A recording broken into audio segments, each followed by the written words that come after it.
पिघलता बर्फ। समुद्र बिल्कुल शांत था। उसके ऊपर दो पानी जहाज निष्क्रिय अवस्था में खड़ा था। 30 साल का एक नौजवान जो केबिन में बैठा था उठ खड़ा होकर चलता हुआ केबिन से उतरा। जहाज के ऊपर खड़ा दूसरे नौजवान की ओर बढ़ने लगा। उसने काले रंग का हाफ पैंट और हाफ गंजी पहन रखा था। सिर के छोटे छोटे बाल थे। अभिनव भाई, उसने उसके पास पहुंचते ही उससे कहा, चलो यहाँ से चलते हैं। अब यहाँ मछली मारना बेकार है। हमने यहाँ फालतू में 2 सप्ताह का समय बर्बाद किया। मैं तो जाने के लिए तैयार हूँ पीटर भाई, उसने उससे कहा। आप बाकी साथियों से पूछ लीजिए। छोटे छोटे बालों वाला नौजवान जिसका नाम पीटर था एक ओर खड़े अपने 2 साथियों की ओर देखा। दोनों जहाज़ के ऊपर बिखरी पड़ी विशाल जाल को समेटने में व्यस्त थे। जेम्स टॉम, पीटर ने उन दोनों को पुकारा। दोनों पलटे।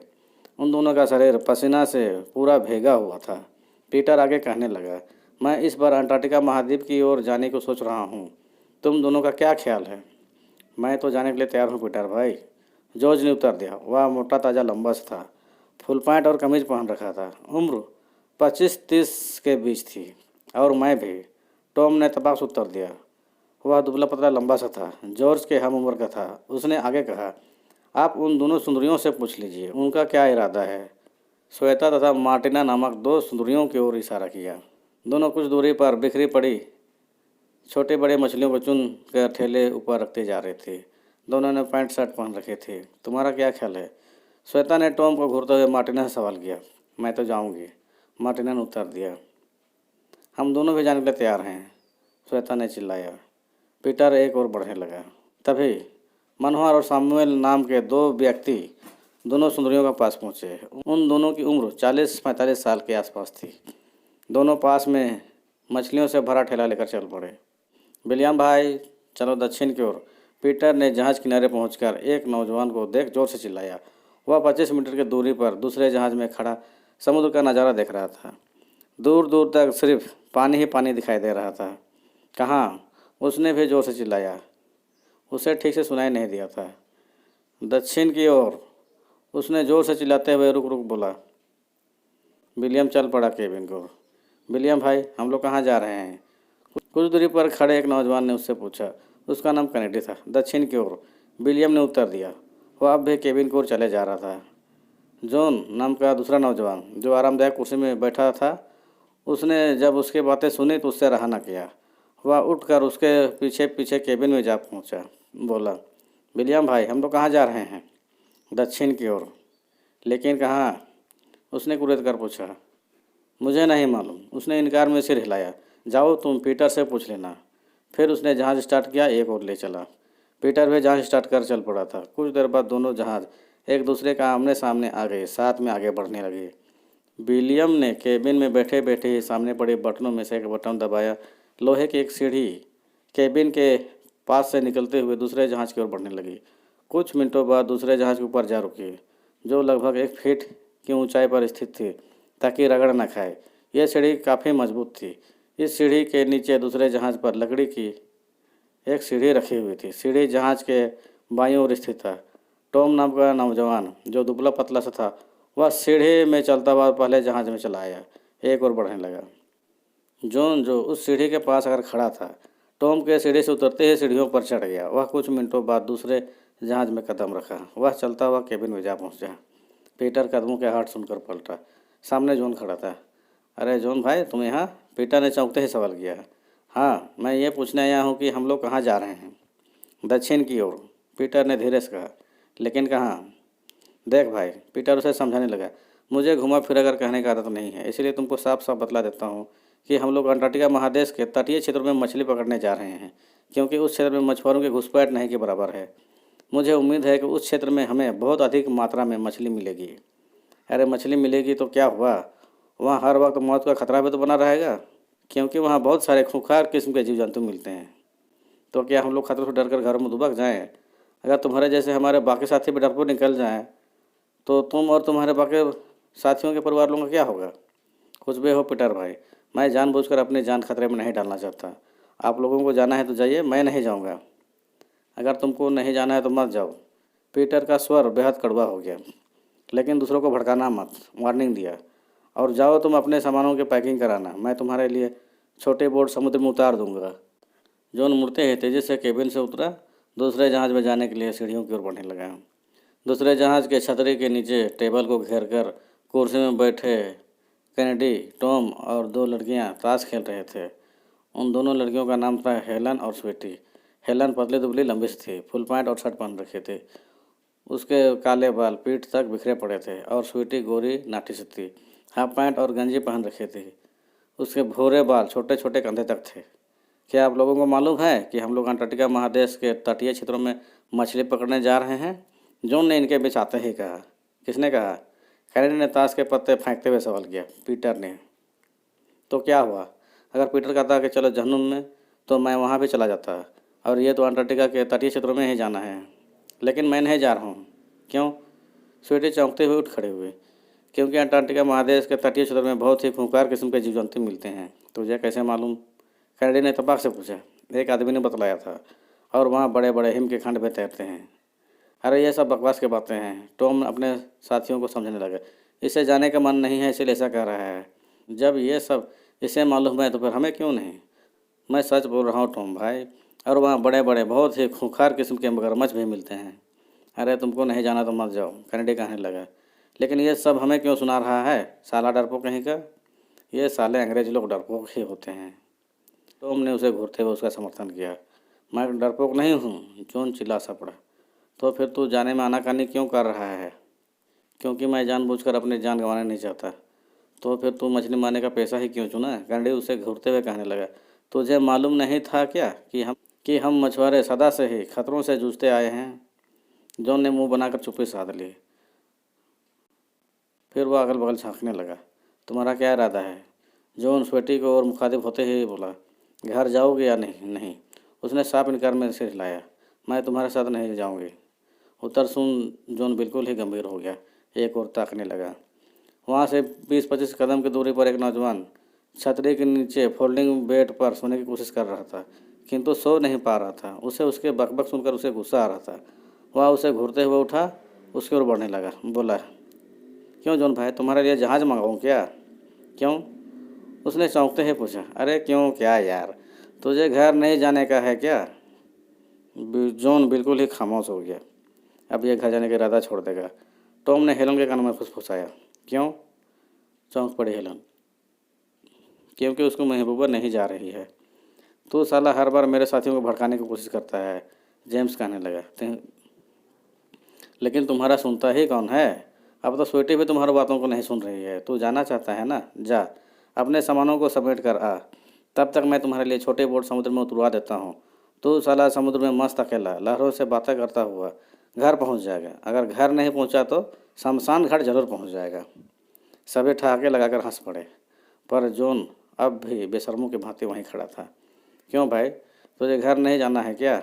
जेम्स ने उससे पूछा। नहीं, उसने धीरे से उत्तर दिया। मुझे सुनाई नहीं दिया, थोड़ा ज़ोर से बोल। नहीं जाऊंगा, जॉन ने ज़ोर से चिल्लाया। क्यों भाई? जेम्स सीरियस होकर धीरे से बोला।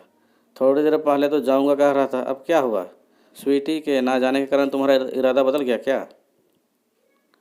सभी पुनः हंस पड़े। स्वीटी शर्मा गए। तू बेमोटू, जॉन जेम्स की ओर लपका। तुझे तो मैं नहीं छोड़ूंगा। जेम्स भागते हुए हंसने लगा। बोला, तुम साले अंग्रेज लोग बहुत ही डरपोक किस्म के होते हो। तू साला अफ्रीकी सांड, आज मैं तुझे नहीं छोड़ूंगा। और देख, जॉर्ज अभिनव से बोला। आज एक अंग्रेज एक सांड को दौड़ा रहा है। वह उसके साथ शतरंज खेल रहा था। उसने उन दोनों की ओर देखा, मुस्कुराने लगा। जब जेम्स भागते भागते थक गया तो वह एक जगह बैठ गया, जोरों से हाँफने लगा। जॉन हाँफते हुए उसके कंधे पर आ बैठा। क्यों बे, तूने मुझे क्या समझ रखा है? चल उतर सांड, जॉन ने मुस्कुराते हुए बड़बड़ाया धीरे से। क्या बोला?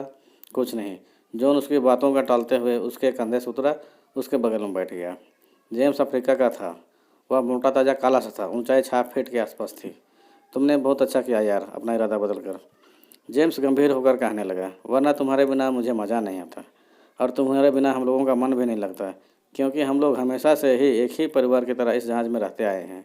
अरे हम मछुआरे तो आदिकाल से ही छोटी बड़ी मुसीबतों का सामना करते हुए आए हैं, और तू दूसरों को झूठी बातों में आकर विश्वास कर लिया, नहीं तो फिर? जेम्स एकदम से चिमका। मैं तो मजाक कर रहा था। तुम्हारा इस तरह का मजाक किसी दिन तुझे ले डूबेगा। अरे नहीं यार, ऐसा कुछ नहीं होगा। लेकिन तुम्हारे इस मजाक से सभी को टेंशन हो गई थी। क्या तुझे मालूम है? हाँ मालूम है, लेकिन मैं तो ये देख रहा था कि यहाँ कौन कौन डरपोक है, लेकिन यहाँ तो कोई भी डरपोक नहीं है, सिर्फ मुझे छोड़कर। अगर तुमने अगली बार से इस तरह का मजाक किया तो समझो हमारी दोस्ती ख़त्म। ठीक है यार, नहीं करूँगा। फिर जॉन इधर उधर नज़र दौड़ाने लगा, कुत्ते के भांति जीभ निकाल कर हिटाने लगा।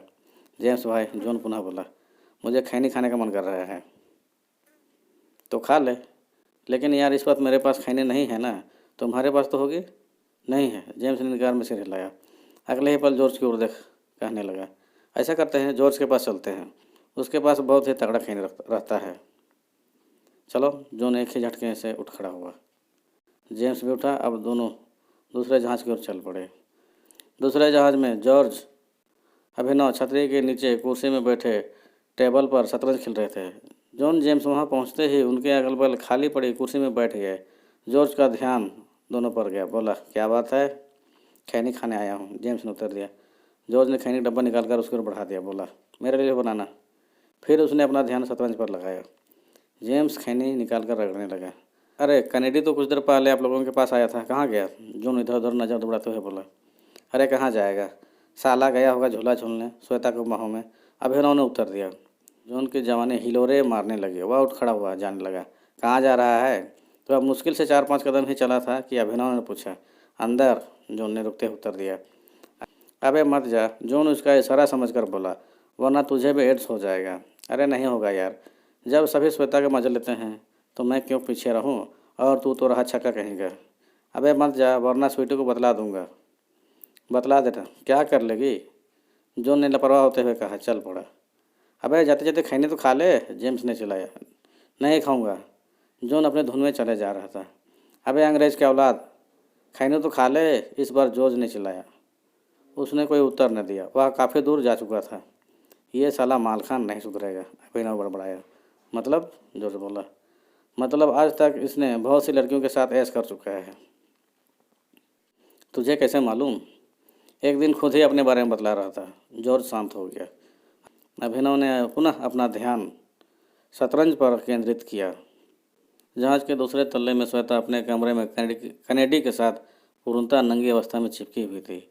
कनेडी अलग होते ही बिस्तर से उठ बैठा, एक और बड़ी पैंट खींचकर पहनने लगा। थोड़ी देर और रुक जाओ ना, श्वेता पीछे से आकर चिपकते हुए बोली। नहीं, अब मन नहीं कर रहा है, कनेडी ने उत्तर दिया। श्वेता उसे अलग होते ही बिस्तर पर धड़ाम से गिरी, ऊपर की ओर ताकने लगी। कनेडी पैंट के बाद शर्ट पहनते हुए कमरे से बाहर निकल गया। कुछ मिनटों बाद जॉन कमरे में दाखिल हुआ। वह धीरे से दरवाज़ा बंद करते ही घूमा। सामने श्वेता पूर्णतः नंगी अवस्था में पड़ी हुई दिखाई दी। उसके ऊपर तो जैसे वासना का भूत सवार हो गया। वह अपना कपड़ा उतारते हुए आहिस्ता आहिस्ता बेड की ओर बढ़ने लगा। श्वेता कदमों का हाथ सुनकर पलटी। सामने जॉन को देख मारे शर्म से किसी कीड़े के भांति सिकुड़ने लगी। वह पहली बार उसके सामने इस हालत में पड़ी हुई थी।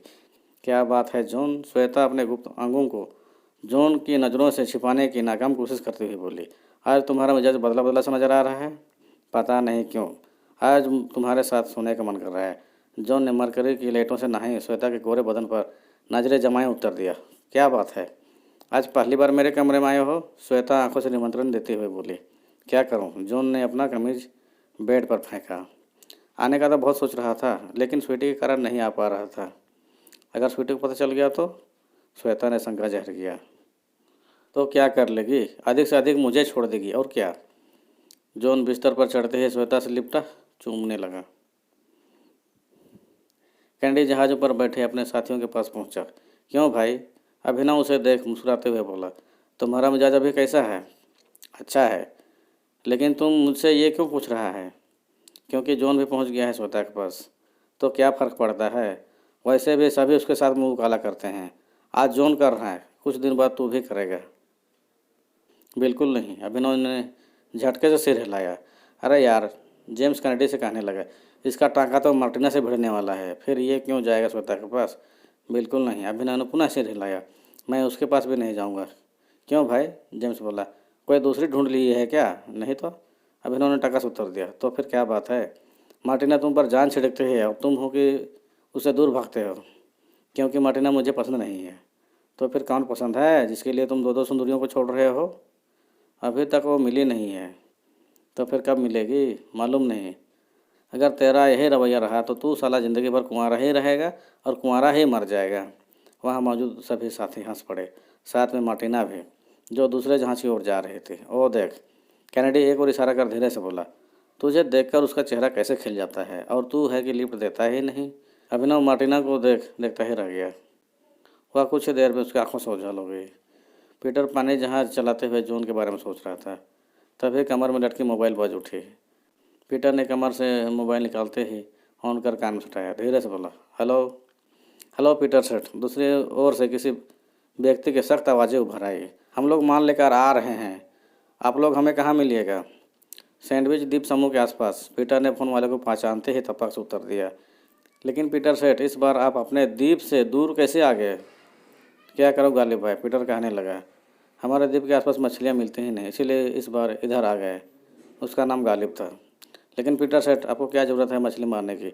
आपके पास तो सब कुछ है, नौकर चाकर, रुपया पैसा। क्या करूं गालिब भाई, इंसान को व्यस्त रहने के लिए हमेशा कुछ ना कुछ करते रहना चाहिए, इसीलिए मैं ये मछली मारने का काम करता हूं। अच्छा, आप इस बार कितना पेटी माल ला रहे हैं? यही कोई 50 पेटी। पीटर उत्तर सुन खामोश हो गया। क्यों पीटर सेठ, कम है क्या? अरे नहीं, पीटर ने तबाक उत्तर दिया। कब तक पहुंचेगा? शाम तक। हम लोग सैंडविच द्वीप समूह के बिल्कुल पास में हैं।